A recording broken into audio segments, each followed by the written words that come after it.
வீரா சீரியல்ல ஒரு குட்டி ப்ரோமோ வந்திருக்குது. என்ன நடக்குதுன்னு பார்க்கலாம். ராகவன் மாமானால தான் ஆக்சிடென்ட் ஆகி அண்ணன் இறந்துட்டாருன்னு தப்பா நினைச்சிட்டு இருந்தோம்.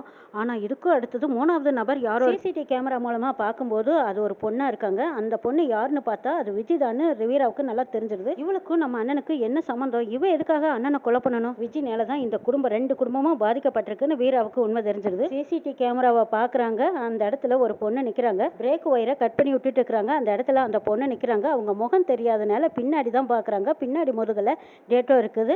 இதை வச்சு நாம எப்படி யாருன்னு கண்டுபிடிக்கிறதுன்னு வீரா யோசிச்சுட்டு இருக்கிறாங்க. யாரோ மொத்தத்தில் சதி பண்ணி திட்டம் போட்டு அண்ணனை கொலை பண்ணியிருக்காங்க. ஆனால் அது யாருன்னு தான் உண்மை தெரியலையேன்னு யோசிக்கிறாங்க வீரா லேப்டாப்பில் பார்த்துட்டே அவங்க குழப்பத்தோடு அப்படியே வேத்து விறுவிறுக்க உட்காந்துருக்காங்க. இந்த கொலைக்கு பின்னாடி ஒரு பெண்ணு இருக்கான்னு நினச்சி கூட பார்க்கலன்னு வேத்து விறுவிறுத்து யாரோ இருக்குன்னு குழப்பத்தோடு உட்காந்துருக்காங்க. சிசிடிவி ஃபுட்டேஜில் பாதி தானே இருக்குது, இன்னும் பாதி இல்லையே.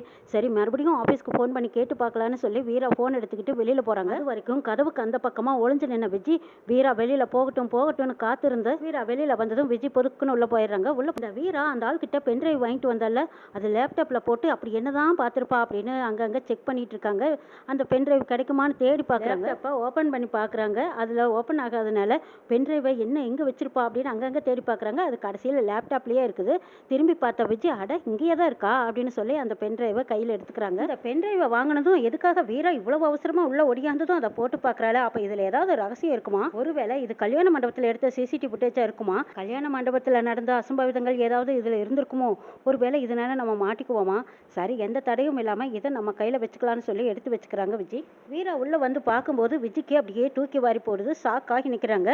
எதுக்காக என் ரூமுக்கு வந்தேன்னு கேட்குறாங்க வீரா. இல்லைக்கா, யாரோ ஒருத்தர் ஏதோ கொண்டு வந்து கொடுத்தாங்களா, அதை நீங்கள் கொண்டு வந்து தனியாக போட்டு பார்த்துட்டு இருந்தீங்க. அது ஒருவேளை புது படமாக இருக்குமா இல்லை புது பாட்டாக இருக்குமா, அது என்னன்னு நானும் பார்க்கலான்னு தான் கூடவே வந்தேன். அப்போங்க நீங்கள் வெளியில் போயிட்டீங்க. சரி, நம்மளே எடுத்து பார்க்கலான்னு சொல்லித்தாங்க எடுத்தேங்கிறாங்க விஜய். யதார்த்தமா பேசுற மாதிரி பேசி எல்லாத்தையும் நம்ப வைக்கிற மாதிரி என்னையும் நம்ப வைக்க பாக்குறியா? உண்மையை சொல்லு, எதுக்காக இந்த ரூமுக்குள்ள வந்த அதை முதல்ல சொல்லுன்னு கேக்குறாங்க. அக்கா என்னக்கா இப்படியே என்ன திருப்பி திருப்பி கேக்குறீங்க? அந்த காரணத்தை சொல்லிட்டேனே, இதோ இந்த பென்ட்ரைவ் தான் நான் எடுத்துட்டு போலான்னு வந்தேக்கா. இதுல என்ன இருந்தாலும் நானும் போட்டு பார்த்துட்டு திருப்பி தரேங்காங்கிறாங்க விஜய். இதா பார் விஜய், என்னோட அனுமதி இல்லாம என்னோட ரூமுக்குள்ள வந்தது ஒரு தப்பு. அடுத்தது என் பொருளை என்ன கேட்காம எடுத்திருக்கிற இது ரெண்டாவது தப்பு. எல்லாத்துக்கிட்டையும் வெகுளித்தனமா நடிக்கிற மாதிரி நடிச்சு நம்ப வைக்கலாம், ஏமாத்தலாம். ஆனா என்ன நீ ஏமாத்த முடியாது. மரியாதையா அந்த பென்ட்ரைவை என்கிட்ட கொடுத்துருங்கிறாங்க வீரா. அக்கா இதுல அப்படி என்னக்கா இருந்துட போகுது, நான் பார்த்துட்டு தரேங்கிறாங்க. ஆமா, உனக்கு தான் படிப்பறிவே இல்லைன்னு சொன்னாங்களே, அப்படி இருக்க இதை பத்தி உனக்கு என்ன தெரியும்? வீரா விடாப்படியா கேட்குறாங்க. ஐயோ, இவகிட்ட வசமா வந்து மாட்டிக்கிட்டோமே. இவளுக்கு தெரியாம இந்த பென்ட்ரைவ் எடுத்துக்கிட்டு சட்டுன்னு ஓடிடலான்னு பார்த்தோம். இவ பட்டுன்னு வந்து கையும் களவுமா பிடிச்சிட்டாலே. இவகிட்ட இருந்து எப்படி தப்பிக்கிறது? இந்த பென்ட்ரைவை கொண்டு போய் நம்ம போட்டு பார்த்தே ஆகணும். அதுல என்னதான் ரகசியம் ஒளிஞ்சிருக்குன்னு தெரிஞ்சுக்கணும். எக்காரணத்தை கொண்டு இவ கையில கொடுக்கவே கூடாது அப்படின்னு பிடிவாதமா வச்சிருக்காங்க விஜய். வீரா விஜய் கிட்ட கோவமா பேசிட்டு இருக்கிறத பார்த்துட்டு இருந்த வள்ளி அந்த பக்கம் வராங்க. என்ன வீரா, என்ன சத்தம்? என்ன விஜய், இங்க என்ன நடக்குது? வீரா ரூம்ல நீ என்ன பண்ணிட்டு இருக்கீன்னு கேக்குறாங்க வள்ளி. வள்ளியை பார்த்ததும் விஜய்க்கு அப்பாடா எப்படியோ தப்பிக்கிறதுக்கு ஒரு நல்ல சான்ஸ் கிடைச்சது. அப்பாடா வள்ளி சித்தியை வச்சு பேச்ச திசை திருப்பி தப்பிச்சு போயிட வேண்டியதான்னு நினைக்கிறாங்க விஜய். வீரா என்னாச்சு? அவளும் இந்த வீட்டில் ஒருத்தி தானே, அவளை கண்டா ஏன் இப்படி எரிஞ்சு விடுற? அவகிட்ட ஏன் இப்படி சண்டைக்கு போறேன்னு கேட்குறாங்க. வள்ளிமா, என்னோட அனுமதி இல்லாம என் ரூம்ல இவளுக்கு என்ன வேலைன்னு கேட்குறாங்க வீரா. ஏக்கா, நானும் இதே வீட்டில் தானே இருக்கேன், நான் எதுக்கு உங்க அனுமதி இல்லாம எந்த பொருளாவது எடுக்க போறேனா?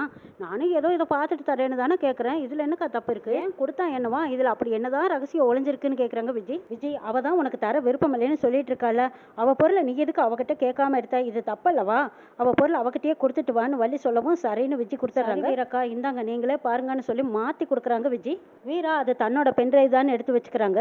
அப்பாடா வள்ளியம்மா வந்ததுனால எப்படியோ தப்பிச்சாச்சு. அந்த பென்ட்ரைவுக்கு இந்த பென்ட்ரைவை கொடுத்தாச்சு. நீ பிரச்சனை இல்லை வீரக்கா, அந்த பென்ட்ரைவ் போட்டு நீங்க நல்லா பாட்டு கேட்டுட்டு இருங்க.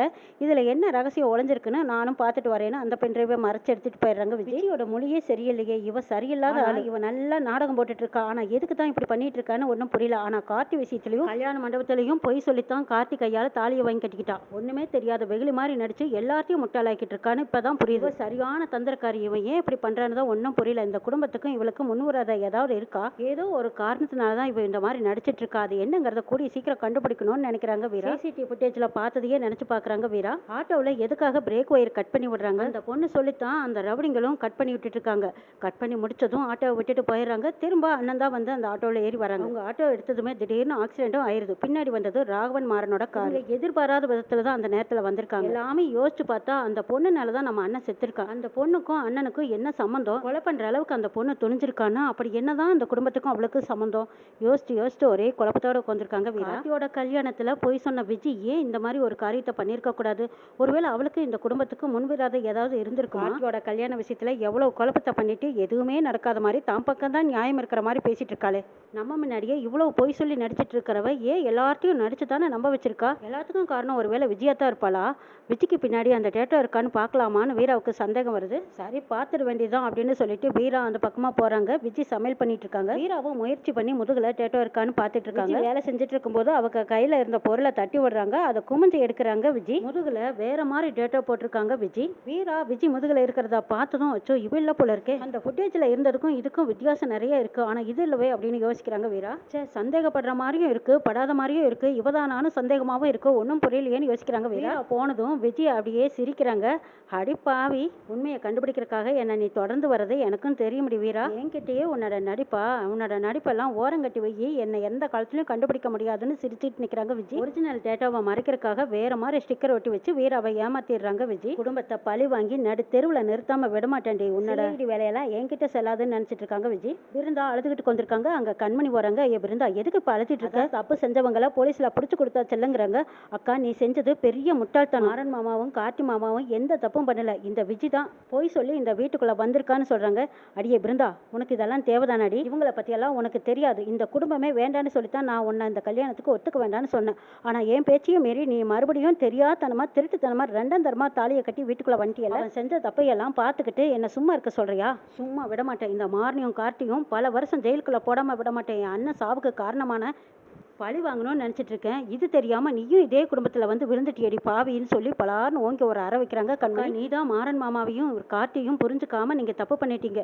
போலீஸ்ல கம்ப்ளைண்ட் கொடுத்தது பெரிய தப்பு. அவங்க மேல எந்த தப்புமே இல்ல, அவசரப்பட்டுட்டியாக்கான்னு கண்மணி சொல்லவும் மறுபடியும் அறையிறாங்க. என்னடி நான் சொல்லிட்டே இருக்கேன், என் பேச்சுக்கு மரியாதை இல்லாம திரும்ப திரும்ப நல்லவங்கன்னு சொல்லிட்டே இருக்க. எனக்கு தெரியாதா யார் நல்லவங்க யார் கெட்டவங்கன்னு? அவங்க செஞ்ச பாவத்தை போக்குறதுக்கு தான் நம்ம 3 பேர்த்தையும் இதே வீட்டுல வாழ வைக்கிறேன்னு கல்யாணம் பண்ணி கூட்டியே இருந்திருக்காங்கடி. இதெல்லாம் ஒரு கல்யாணமா? சூழ்ச்சியால நடந்தது தானே. நம்ம குடும்பத்துக்கு இதெல்லாம் தேவைதானான்னு சொல்லிட்டு இருக்கும்போது வீரா அங்க வராங்க. இங்க பார் கண்மணி, உங்களுக்கு மரியாதையா மாறன் மேலையும் கார்த்தி மேலையும் கொடுத்திருக்கிற கேஸை வாபஸ் வாங்கு. நீ செய்யறது பெரிய தப்பு. அண்ணனோட சாவுக்கு காரணம் இந்த குடும்பம் கிடையாது, அதுக்கு ஒரு பொண்ணு தான் கூட துணையா இருந்திருக்கா. அதுக்கு ஆதாரம் என்கிட்ட இருக்குதுங்கிறாங்க வீரா. வீரா என்னடி சொல்றேன்னு கண்மணி கேட்கவும், ஆமா அண்ணன் சாவுக்கு காரணமானவங்க யாருன்னு சிசிடிவி ஃபுட்டேஜ் மூலமா பதிவாயிருக்கு, ஆதாரம் என் கையில இருக்கு.